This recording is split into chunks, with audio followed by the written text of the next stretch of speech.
Hey everyone, it's Wednesday, time for Wisdom Wednesday. I thought today I might discuss a little bit about continuous glucose monitoring and the fact that we have this amazing ability to have these tiny devices that we can implant generally on the arm and actually get real-time data about what it is our blood sugar is doing, whether or not it's a stressful situation, whether it's we've just eaten a bag full of M&Ms or a whole bowl of broccoli, whatever it is, getting information really can help us. And I know a lot of you out there, because it's January, are looking at ways to try to evaluate ways to get your weight back under control, whether you are just doing a special program on your own, whether you're finishing up a Whole30 right now,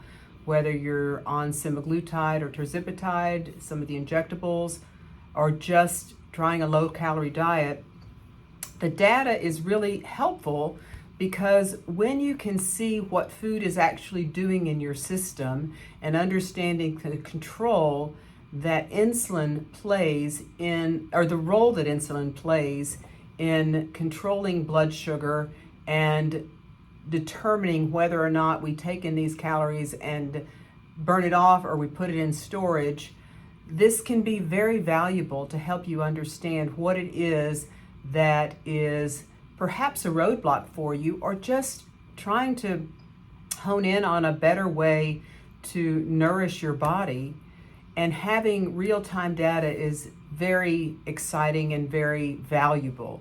And we have that, and even anybody can get one of these CGMs, whether it's through just a mail order or have your doctor write a prescription.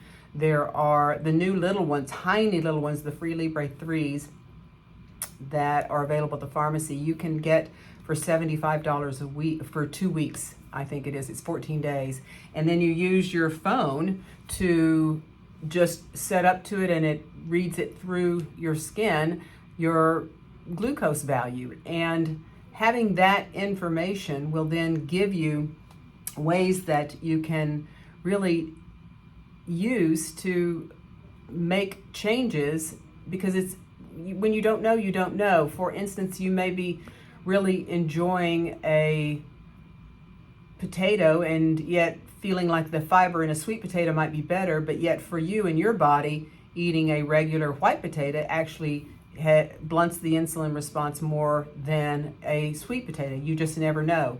One of the things that I know for many people is that grapes, even though they seem to have just a lot of water content, can shoot blood sugar skyrocketing. And so it's just helping you understand how to improve glucose control. It also, prior to this, the only way we could get this information was doing finger sticks. And you can certainly do that, but it's certainly inconvenient. And getting a timing on that, knowing what your fasting blood sugar looks like, what happens during the night, because we know that cortisol for most people, starts to go up around 4 o'clock in the morning, so that it begins to slowly rise and peak around 8 o'clock for us. But many of us are struggling with sleep and blood sugar issues, and maybe some of those blood sugar issues affect how we sleep or if we wake up. If you're not managing your blood sugar very well, you might need to, if you don't have a good enough amount of glucose in your liver when you go to bed, it may wake you up and help you try to see that maybe you need to get some more glucose, because your brain is really wanting glucose in your body. But we have the ability to make it, but some of us just are more sensitive to not having that, particularly during the nighttime hours, and it can make a difference for sleep. Makes a difference in just understanding what is going on even between meals and how long that meal keeps your blood sugar up. And so having this is really helpful from not only a health standpoint, but for those of you that are really working on trying to lose weight.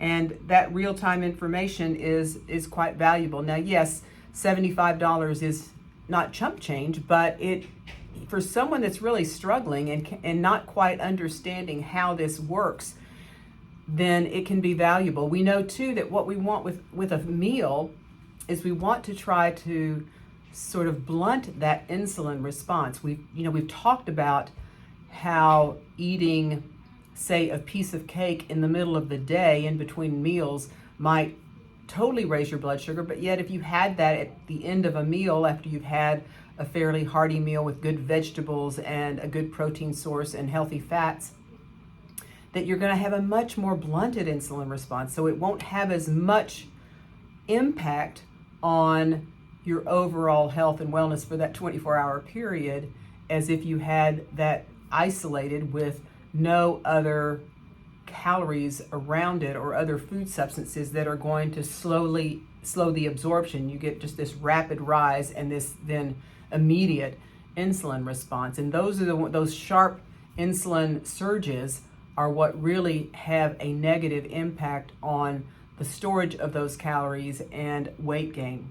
So hopefully this gives you an idea. If you are interested in continuing this discussion, you might want to just read about continuous glucose monitoring and ways that you might be able to achieve getting that. You certainly can go to the pharmacy. There's a company called Levels out there that you can sign up and just order your own. It's going to be a little bit more expensive there.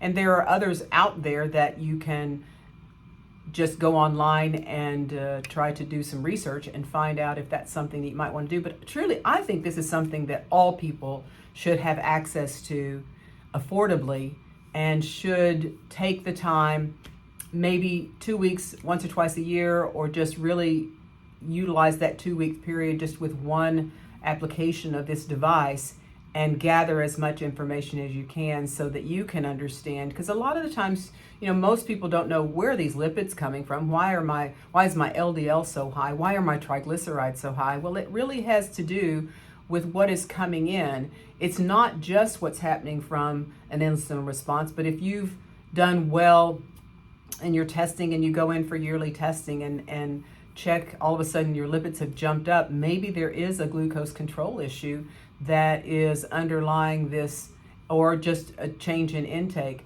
We know certainly with aging too that there is going to be more challenges within the body. It's not going to burn off this energy as readily, and it is going to store a lot more.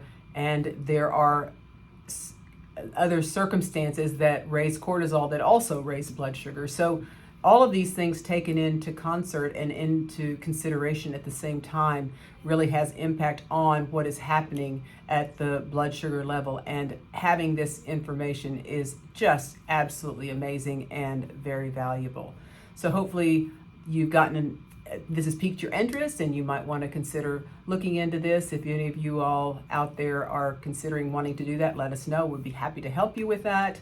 I cannot guarantee any pricing, but I do know that there are coupons out there if you just go online and can get some of these devices, even at the cost that you wouldn't want to run it through your insurance. And certainly for most of us, we don't even qualify because it's for diabetics, but it's really valuable information for the general public. So just a little bit about continuous glucose monitoring. You all have a great week, and we'll talk again next week.